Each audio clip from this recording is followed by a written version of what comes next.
It's the next chapter that we will study. Next subtopic, you can say, subtopic that we are going to study it is multicast routing, or you can say multicast communication.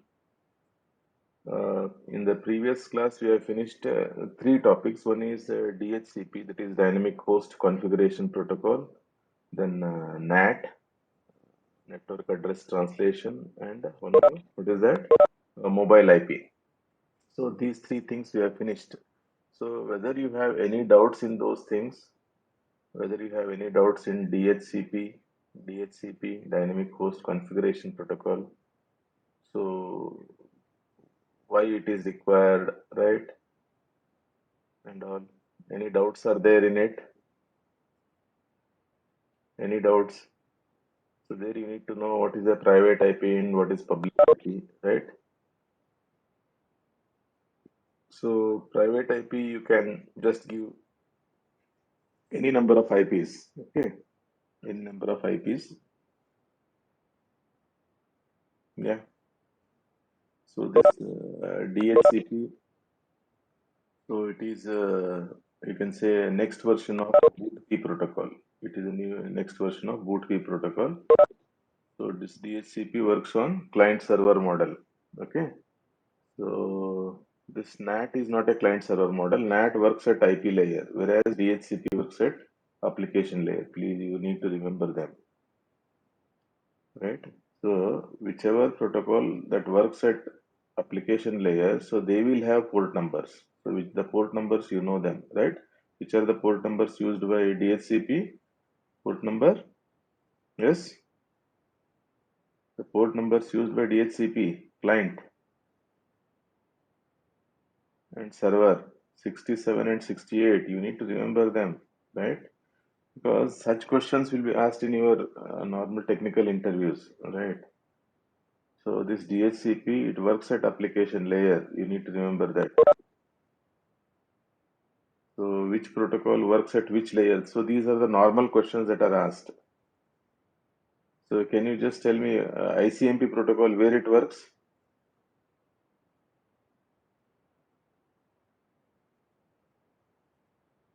Yes?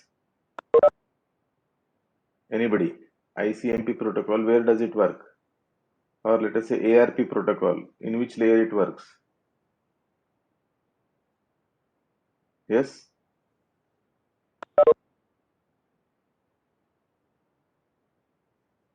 Yes? In which layer ARP works? No, you should be in a position to answer these questions. Otherwise, it is of no use. Because such questions will be asked in your interviews, normal technical interviews. Suppose if you are joining some networking company, these are the basic questions that they are going to ask.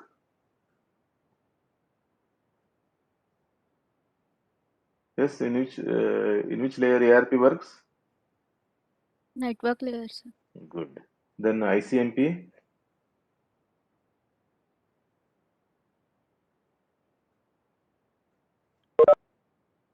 Hmm. Tell me.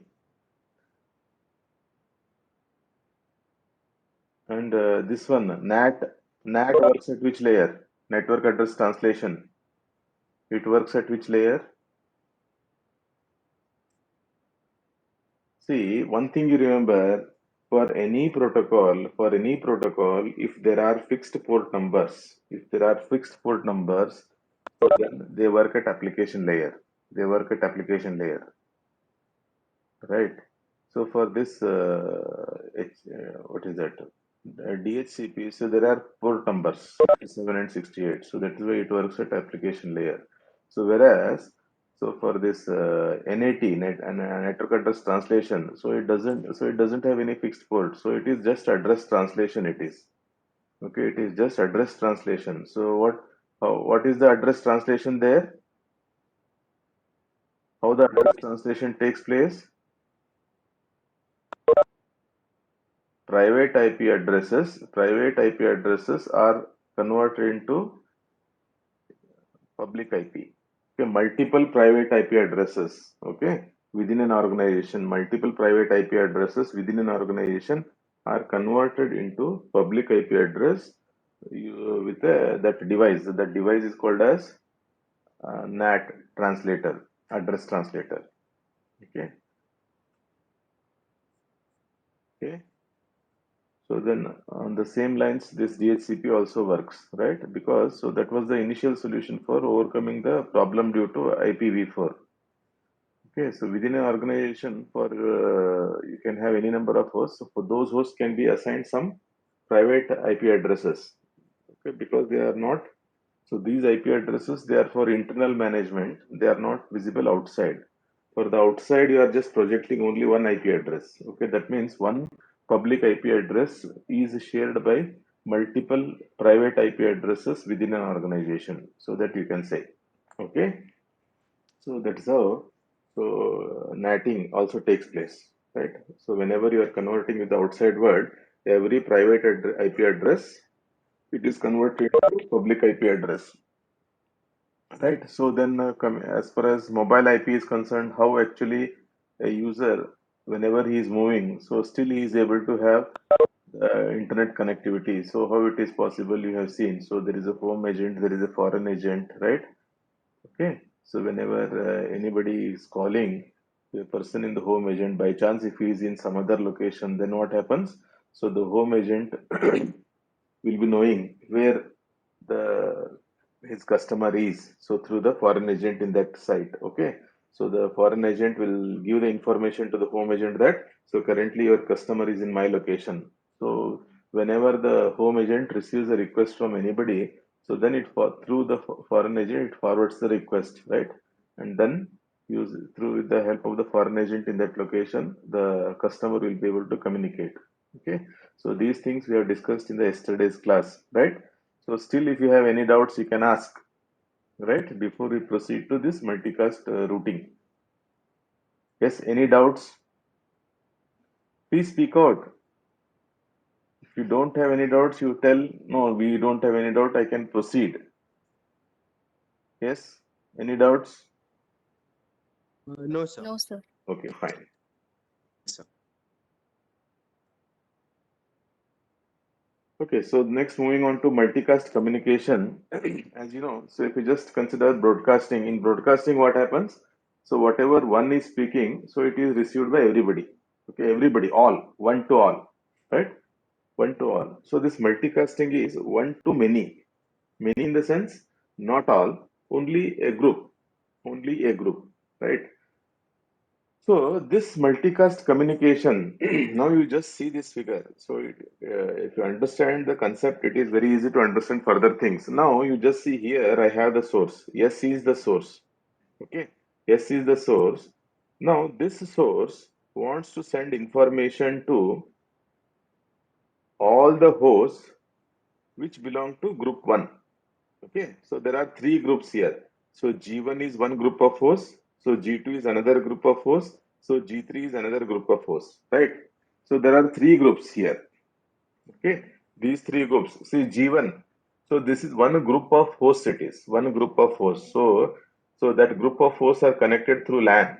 Okay, please remember that. So this G1 indicates it is a group of hosts so that are connected in the LAN. So that LAN is connected to this router. That LAN is connected to this router. So that is one group. So this is another group. So G1 only. Okay, G1. So G1. Okay. So this is G2, another group. So G3, like okay. So in this example, he has shown so three groups. Okay. So among these three groups, so our host S, okay, the source S wants to send the packets to a multicast group G1. Okay. So to all the hosts that are connected to this G1, okay. So here it doesn't mean that there is only one host. So there can be any number of hosts here. Okay, it is a LAN. It is a LAN, right? So this group of hosts, this group of hosts, okay. So for this all these hosts, so it wants to send. Now, what is the best way to send it? What is the best way to send it? Okay, so one thing is you can use unicasting. Unicasting in a sense, now you can send. So, so to reach this group, what you have to do is you have to send the packet along this line. So S to router 1, so 1 to 2. So 2 to this G1. Okay, that is one way. And another thing is S to 1. So 1 to 5. So 5 to 7. So then to this G1. So that is second. So then to reach this S to 1. So 1 to 5. So 5 to 8. So then to G1. So then S to 1. So 1 to 5. 5 to 8. Then 8 to this G1. Right. So this is unicasting. This is unicasting. Yes or no? So from source S, you are sending unicast packets to each group separately. Okay. So S to 1, 1 to 2, 2 to G1. So S to 1, 1 to 5, 5 to 7, 7 to G1. So then S to 1, 1 to 5, 5 to 8. So 8 to this G1. So then S to 1, 1 to 5, 5 to 8, 8 to this G1. So that means now, so what is the problem with this? What is the problem with this? Now also it is reaching all the group members. So using unicasting, you can do it. But the problem here is, what is the problem? Can anybody tell?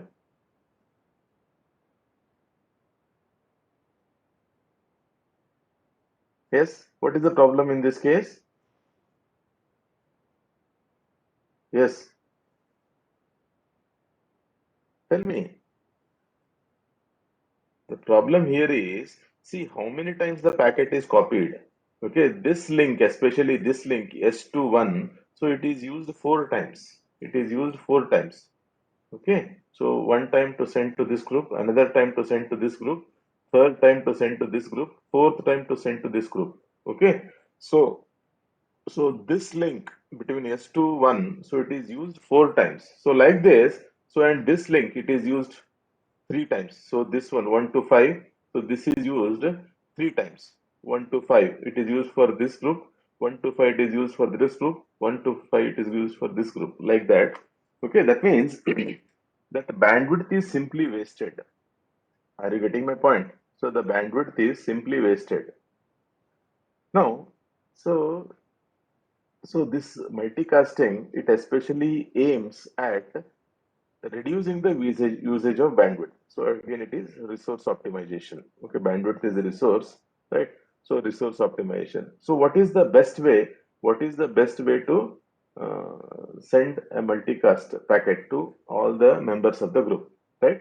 So now what you can do is, so you can send this packet. A packet is to be sent to all these group members. So S will send the packet to router 1. So we will see that. Okay, so the next example it deals with that. Okay, so that is why we use multicast routing. Okay, so the multicast routing, what actually it does is, right, it transmits packets to several destinations simultaneously. Okay, so what it does is it uses, so earlier it used to use multicast backbone network. Multicast backbone network. It is just similar to your spanning tree. Have you studied? Okay. It is just similar to that. What actually is a spanning tree? What is a spanning tree? Yes. Can you tell me? What is a spanning tree?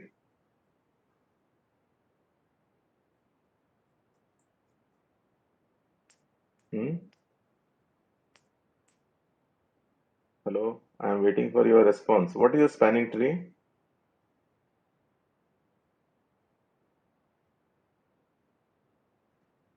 I am waiting for your response. Or you have decided not to speak today? Yes. What is a spanning tree?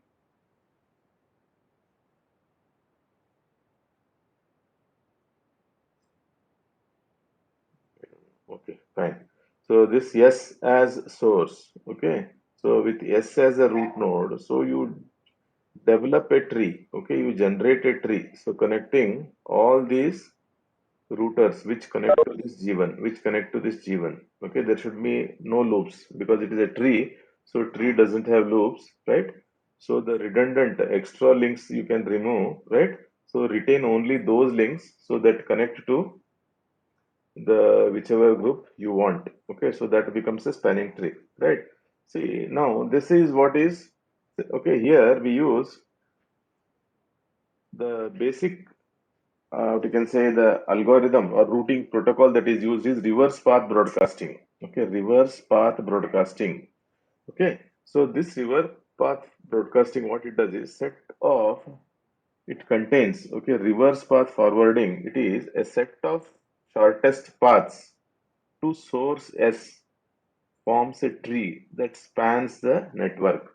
Okay, so that means, see here, see these are the nodes of the tree, right? So now these nodes, so the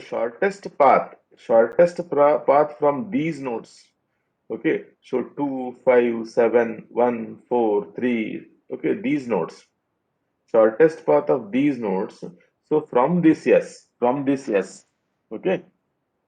So if you retain the shortest paths from these nodes to S, so that automatically it spans the entire network. Okay, it spans the entire network, and it is that whatever that results is, that is a spanning tree. That is a spanning tree. Okay, so follow the reverse direction. Follow the reverse direction. Okay, that means, so follow the reverse direction means what? See, whenever you are retaining edges, so you retain those edges which are part of the shortest path, which are part of the, you can say, spanning tree, which are part of the spanning tree, right? So assume each router knows the current shortest path to S, right? Every router. So every router here, okay, not necessarily these, but even these also. Every router will be knowing what is the current shortest path to S. So 6, for example. So 6 may be knowing that, okay, so this 6 to 4, 4 to 3, so 3 to 1, 1 to S. So that is the shortest path. That is the current shortest path. Okay, so like that, so every router in this network, so they will be knowing, so what is the current shortest path to reach S, right? So that is what is used. So that is what is used for this multicasting. Okay, that is why it is called as reverse path forwarding. Reverse path forwarding, right? So assume each router knows the current shortest path to S. So upon receipt of the multicast packet, see now what happens. So it's now S is interested in sending the packets to all these group members G1. Okay, all these group members. Now what it does, it sends a multicast packet. Okay, it sends a multicast packet. So how do you identify a packet is a multicast packet? How do you identify, okay, a packet? So what is the difference between normal packets and a multicast packet? How do you identify?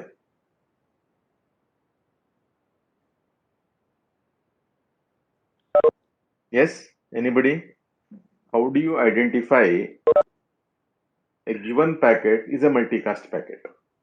Just apply your mind. You have studied it already. See, while studying the different classes of IP addresses, right? So, can you just recall which are the classes of IP addresses? Class A, Class B, Class C, Class D. Class D is meant for what? Do you remember? Please respond.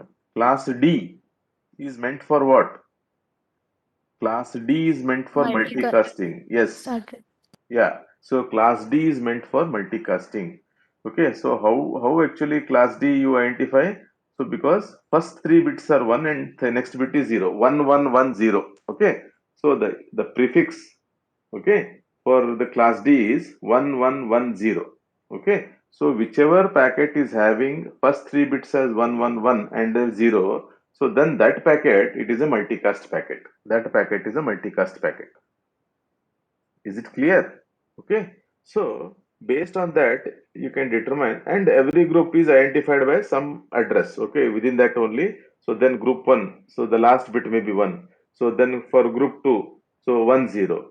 Okay, last bits, right? Now, so whichever packet contains 1 1 1 0. as a first 4 bits. So those packets are nothing but, so they are multicast packets, right?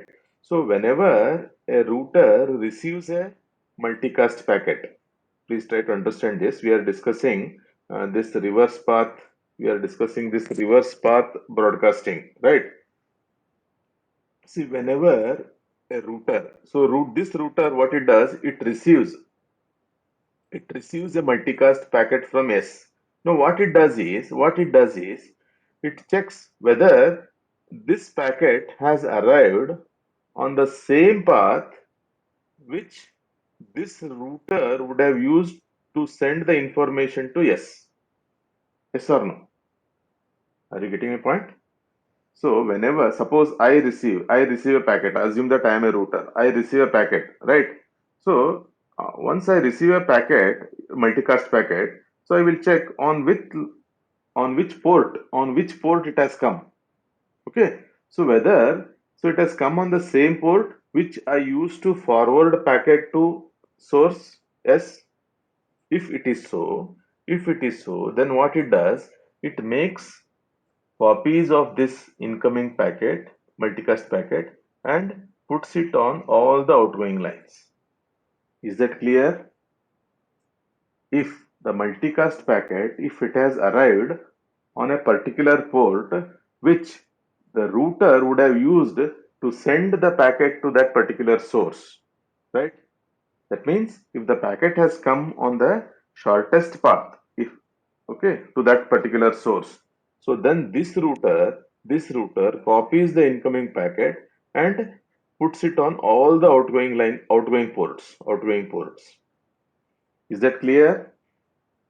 Is that clear? Yes, sir. Okay, Sir. fine. Okay. So if any doubts are there, you can ask.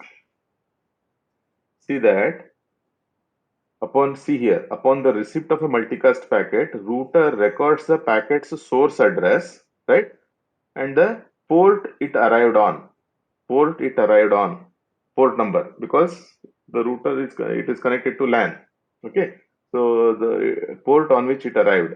If the shortest path, if the shortest path to source is through the same port, so router forwards the packet to all other ports.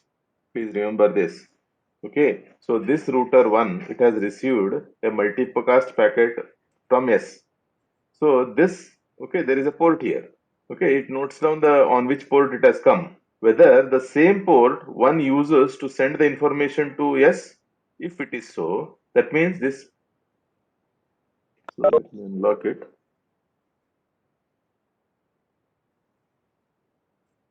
Okay. See, if the packet has come on the shortest path, so then what it does, it will make copies of it and puts it on all the outgoing ports. On all the outgoing ports. So this continues then. Now, suppose it goes here to this router 2. Now, it checks whether on which port the packet has come, whether, okay, from this source, okay, on which port. So, whether it has come on a port which this router 2 would have used to send the packet to source yes. So, it is reverse path. Okay, that means if the forward path, if it is same as reverse path, okay, so then what it does, it makes copies of it and puts it on all the outgoing ports. Is that clear? See this? Yeah. So if shortest path to the source is through the same port, so router forwards the packet to all other ports except the port on which the packet has arrived. Otherwise, if the packet has come on a different port, okay, if the packet has come on a different port, which is not the shortest path, so then it just simply drops it. Is that clear? Is that clear? Yes, sir. Okay, fine. So thereby, by doing so, since you are dropping the packets, the router is dropping the packets if the packets have arrived on non-shortest path. If the packets have arrived on non-shortest paths, so thereby automatically loops are suppressed. Okay, there is no looping. There is no looping. So each packet is forwarded to a router exactly once. Okay, it is exactly once. So that means ultimately what? So you will be able to generate a spanning tree. Okay, you will be able to generate a spanning tree. Okay, so implicitly assume shortest path to source S is same as the shortest path from the you can assume shortest path to source S is same as the shortest path from it is source he has given node actually from every node. Okay, that means so whatever is the shortest path from this source to this node. Okay, so the reverse path also should be shortest. Okay, that is why so the links that connect to them so they should be symmetric. They should be symmetric in nature. What do you mean by symmetric link? So if 1 to 5 and 5 to 1. Okay, 1 to 5 link if it is symmetric. So what actually it means? The cost of 1 to 5 is same as cost of 5 to 1. If the forward cost, if it is same as the reverse cost, so then the link is called as symmetric link. Okay, so that is very important. Okay, so by doing so, so loops are suppressed. Okay, and the packets are forwarded exactly only once. Okay, so now if the so that is what he says. If the paths are asymmetric, if the paths are asymmetric, so there can be asymmetric paths also. So 1 to 5, the cost may be 2. So 5 to 1, the cost may be 3. Okay, so such if there are two different costs, forward cost is different, reverse cost is different. So then such links are called as such paths are called as asymmetric paths. Okay, so then you have to so use the link to state information to compute the shortest path. Okay, so that question doesn't arise because we consider symmetric links only. Okay, now you just see here. So these, see here, one is shown in bold. That means, so this is our shortest, the packet has come on a shortest path. Okay, this port, okay, the port which connects to this router, okay, the packet that has come on this particular port, so it has come on a shortest path. So that is why it is. So such port it is called as parent port. It is called as parent port. Are you getting me? So one is parent port. So here with the links, so one is a parent port. Now what it does, it copies all this. So now here one, so this one, so this is also parent port. It copies. Now this is 5 is a parent port. It copies all, right? Is it clear? So these are shown so these are all the parent ports. What is a parent port? What is a parent port? Parent port indicates that the packet has arrived on a shortest path. That, that means, so this 5, whenever it wants to receive the packet from S, so it expects to receive it on this line on port number 5. For example, this 7, whenever it wants to receive the packet from S, so it expects it to receive on this particular port, port number 4, because that falls, it takes it to the shortest path. It takes it to the shortest path. So now if we just see, if we just connect all these blue lines, okay. So if we just connect all these blue, just look at only the blue lines. So what does it, what information it gives you? If you just see only the blue lines in it, what is that? Can you tell me? Consider only the blue lines. Spanning trees. Yes, good, exactly. So that is automatically a spanning tree. Okay, so that indicates the shortest path of all the nodes with respect to source S. Okay, so that is what is a tree, spanning tree of shortest paths to node S. Okay, with the parent blue. Okay, so that is what is shown. Okay, so this actually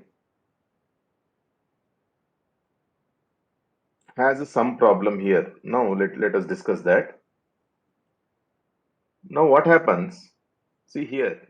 So this source S has received a packet on this parent port, so it copies it on all the outgoing lines, right? So then, so the copy of it comes to 3. Now what 3 does, okay, so it has come on shortest path only.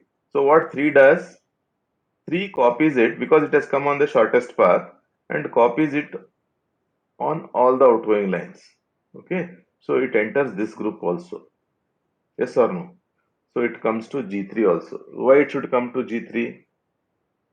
Because so it is a LAN connectivity, okay, LAN connectivity. So though, so we are interested in sending only to G1, we are interested in sending only to G1, but it goes to G3 also, it goes to G3 also, okay. So that is why what we have to do is we have to prune it, okay. So this G3, so this 3 node 3 should identify that, so this none of its hosts are connected to G1. Okay, none of its hosts are connected to G1. So it has to truncate it. It has to truncate that message. Are you getting it? It need not put it on this line. It need not put it on this line. Okay, so thereby it can, what you can say, reduce the wastage of bandwidth also and unnecessarily. So because this is a different group altogether, so it need not send on this line. Okay, is it clear? And similarly, the same thing happens here also. This 6. So whenever it receives it, okay, so if the packet has come on what you can say the shortest path, so then it automatically copies it. But none of these hosts are part of G1. Okay, it need not. Okay, it has to send a truncate message here. So truncate it. Okay, and this bidirectional link, what actually it indicates? This bidirectional link, what it indicates? Because 2 sends, see, it receives a multicast packet from along this 1 and puts it on these two outgoing lines. So similarly, so 5 receives the multicast packet, so and puts it on all the outgoing lines. That means, so 2 has sent a multicast packet to 5, so 5 in turn has sent a multicast packet to 2. So that indicates, that is indicated by a bidirectional link. Similarly here, so 3 has sent a multicast packet to 4, 4 in turn has sent a multicast packet to 3, like that. Okay. See, nodes 2, 3, and 5, they broadcast except on parent ports. So, okay, so what is a parent port? You know it. Okay, so parent port is the port. So, if it is part of the shortest path. So, all nodes, not only G1, see now, all these nodes, because it is not, because we are dealing with broadcasting here. That is why all nodes, not only G1, receive packets, even the members of G3, members of G2, so everybody receives the packets. Okay, so how do you avoid it? So you can just truncate it. So truncate RPB. So leaf routers do not broadcast if none of its attached hosts belong to packets multicast group. Is it clear? So how do you convert this broadcasting into multicasting? Because what the leaf routers have to do, leaf routers are these 3. So 6, so they are the leaf routers. They are the leaf routers. Okay. So now, so 3 knows that none of its hosts are part of G1. So then automatically it has to truncate it. So leaf routers do not broadcast if none of its attached hosts belong to packets multicast group. Okay, is that clear? So they have to truncate. They should not broadcast it. They should not broadcast it.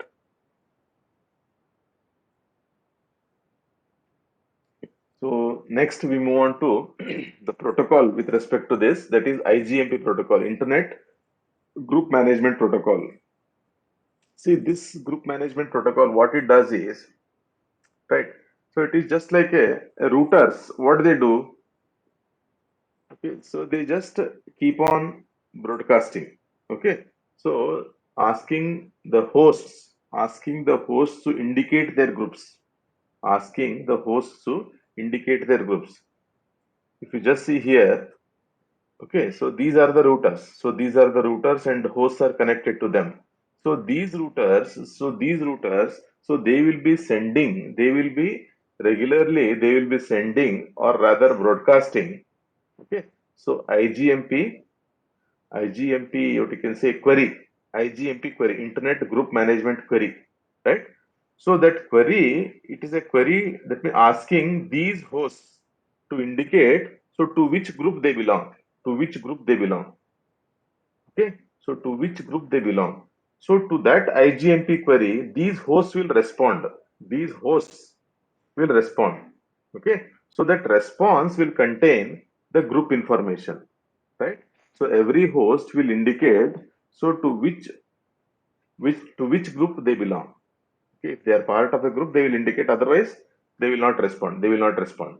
Are you getting my point?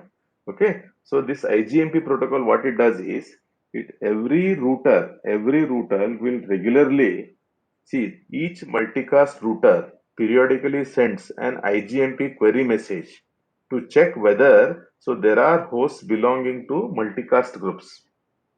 Okay, that's what is very important. Okay, so it puts a query message is sent, right? So hosts, what they do, hosts respond with a list of multicast groups. Okay, so a host can be part of multiple groups. Okay, it is not a must that a host should be part of only one group, right?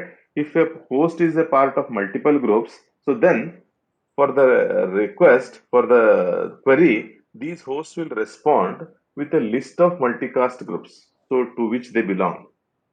Okay. Now hosts randomize the response time. Why? Because if hosts they send, all the hosts send at the same time, so then there may be congestion. There may be congestion in the network. Suppose because router puts a query, so to that query, if all the hosts, if they simultaneously respond, then what happens? There is a traffic jam or congestion. Okay, to avoid that, so the response time it is randomized. Hosts randomize the response time. So cancel response if other hosts supply the same membership. Okay, if the same group information it is given by others, so because duplicate information need not be given. Okay, so routers determine which multicast groups are associated with a certain port. Okay, so it will determine. Okay, so to which port takes to which group, so that is automatically determined by the routers. So routers only forward the packets on ports so that have hosts belonging to the multicast group. Okay, I hope you have followed this, right? So whenever a router receives a multicast packet, okay, it checks. Okay, so it checks. So there are some outgoing lines to it. Okay, so which outgoing lines will take the multicast packet to which group? So they will be having that information because so every router, or normally what happens? It happens with the leaf routers only because only with the leaf routers you have hosts connected. Are you getting my point? So the intermediate routers they don't have hosts connected. Okay. So the leaf routers, why we call it as leaf routers? So leaf routers are the routers so to which these hosts are connected. Okay. So these leaf routers they know which of its ports are connected to which groups. So it receives packet on a particular port and looking at so to which group this packet has to be forwarded because every packet will contain that multicast address. Every packet will contain that multicast address. So that multicast address will contain so that source and the group, source and the group. So that information will be there in every multicast packet. So depending on to which group this incoming packet has to be forwarded, so then the router will put the incoming packet on that particular port which takes it to that particular group. Okay, so I hope I am clear. Okay, so then the next is multicast, sorry, reverse path multicasting. Reverse path multicasting. So here it is also saying okay, it is an improvement over so this truncated reverse path broadcasting what we have seen. So truncated. So it is an improvement. See one thing you remember. So let me just tell you. Please come back to this figure again. So this source S. So the intention of this source S is to send the packet to this group G1. Okay, this group G1. Now what happens? What happens here is so this router 1 it receives a packet, okay, and puts it on all the outgoing lines, So is there any fun in sending the packet to this router 3? Because this router 3 is nowhere it is connected. Okay, this router 3 it is connected to G3. Okay, so this 4, this 6, okay, so unnecessarily the packets are sent to 3, 4. Unnecessarily the packets are sent to 3, 4. Is it not? Is it not? Okay. So now what happens here is, so this is an improvement. Okay. Now what G3 says, so whenever, see now you have truncated this. Now what happens? So this three, first, okay, whenever, please try to understand this. So source, this sends a multicast packet to this router. Okay, what it does is, the very first packet, it puts on all the outgoing lines. First packet, only the first packet it puts on all the outgoing lines. Then it is waiting for the response. Now this, okay, that the multicast packet, what information it contains? It contains the information about the source and also the group. Now when the multicast packet comes at 3, it looks at the source, right? So then it looks at the group. So none of its members are part of this group. Okay, none of its members are part of this group. Okay, so then what it does is, so it sends a prune message. Okay, that means prune message in the sense what? So of course you have sent the first packet.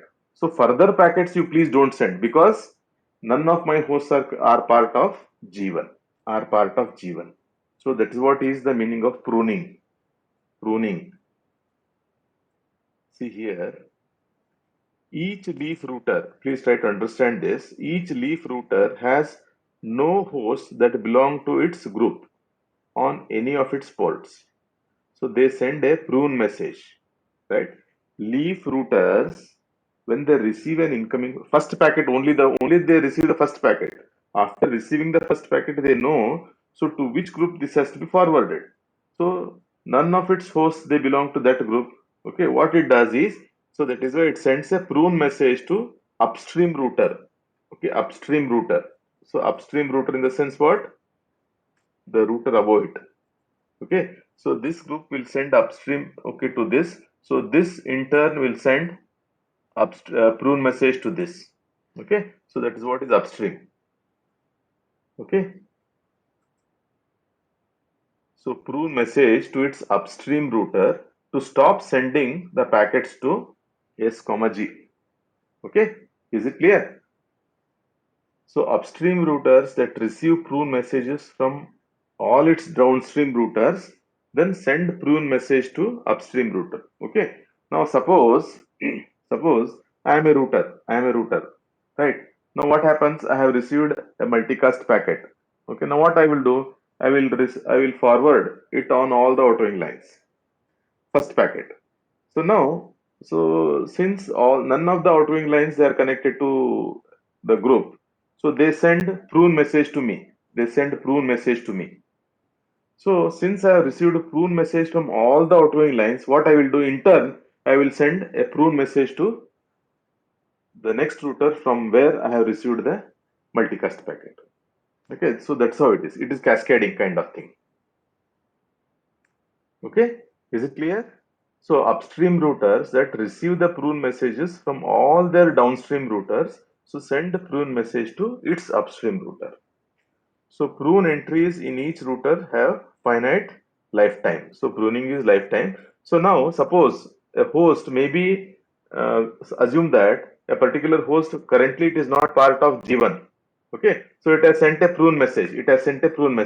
But later, if it wants to be part of G1, so then it will cancel that previous pruning by using a graft message. Okay, so that will cancel the earlier prune message. Okay, so that's all about this multicast routing. Especially, it is totally dependent on spanning tree. Okay, so it is spanning tree. So any doubts you have, you can ask now. And one more thing. So if you just look at the syllabus, okay, see in this. we have finished.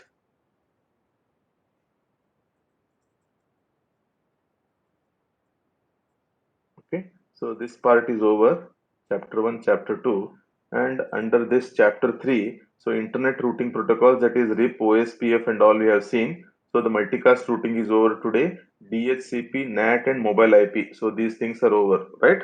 So this, it doesn't take much time. VPN, tunneling, overlay networks. So this doesn't take much time, right? Okay, so yeah. So in another, I think another 10 to 12 classes, we can finish the entire thing. Okay. See, and one more thing, one important thing, please note down. See, I have shared you the question bank, right? Question bank, right?